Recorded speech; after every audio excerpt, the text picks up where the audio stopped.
Hello, my great friends.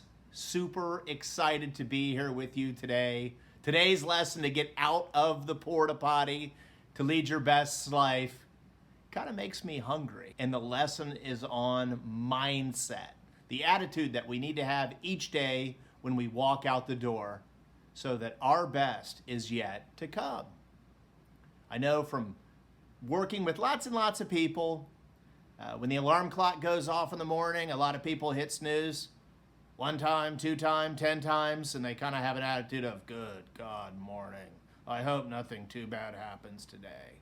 But after today's lesson, I promise you, the alarm's going to go off. You probably will wake up before the alarm clock even goes off, and it's going to be good God morning. It's all about mindset. Today's lesson, we got to go back to the 1970s. We were on our annual trip to my grandmother's farm in Oklahoma. And for a couple of years, I had been lobbying to sit at the adult table. I was the last kid at the kiddie table, and it was getting kind of lonely. And quite frankly, I was tired of eating Pop-Tarts and cold cereal. Whatever they were eating smelled a lot better than what I was eating.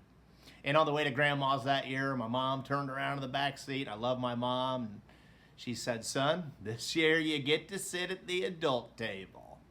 And I remember sitting at the adult table. I was next to my mom. Our Chinese pug was at our feet waiting for the table scraps.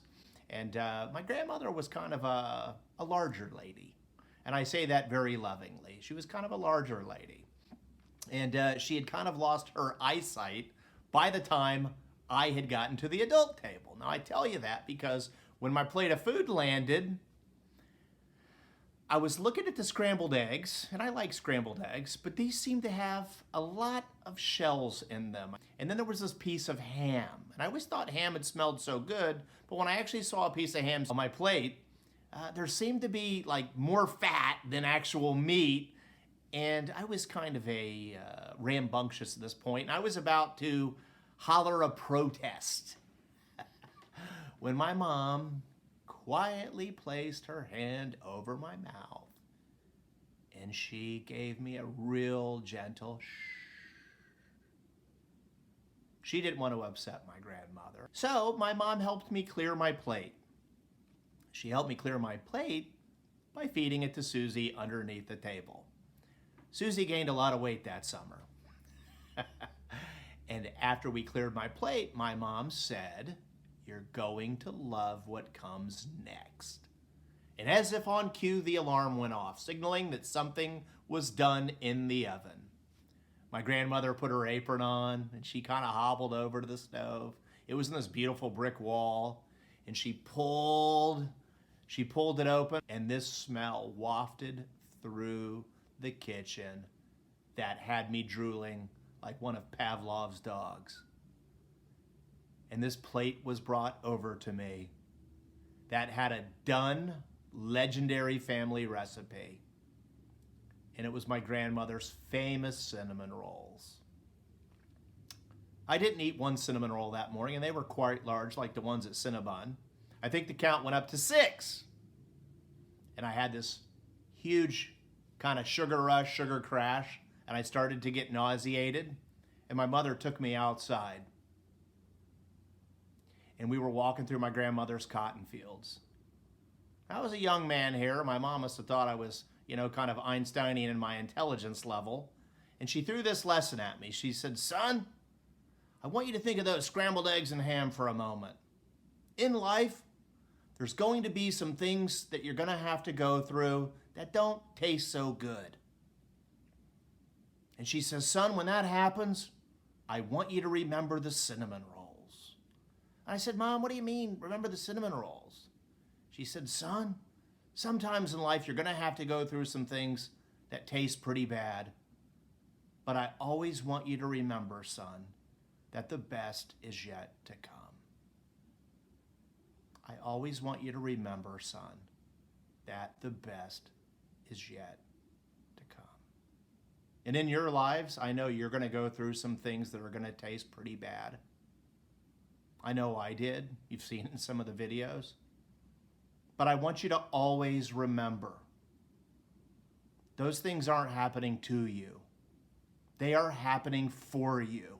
I know it sounds cliche, but it's true. And there's no harm in believing that. So when you wake up in the morning and you're struggling to remember that the best is yet to come and you're still in that phase of good God morning, I want you to remember the second part of this lesson, which is critical for your best to come. And that is that gratitude is the attitude. Within 5 minutes of waking up every morning, I want you to say, thank you for this blanket that's on me. Thank you for this running water. Thank you that I have a roof over my head. Thank you for my family. I'm thankful for the young lady that's behind this camera right now, my daughter, and doing this project with her. I'm thankful for the team I get to work with. Because we can have 1,000 things that are going right, and the human condition is to focus in on the one thing that's seemingly going wrong. The scrambled eggs with the shells in them. So for your best to be ahead of you, I want you to remember today that gratitude is the attitude. Within 5 minutes of waking up every morning for the rest of your life,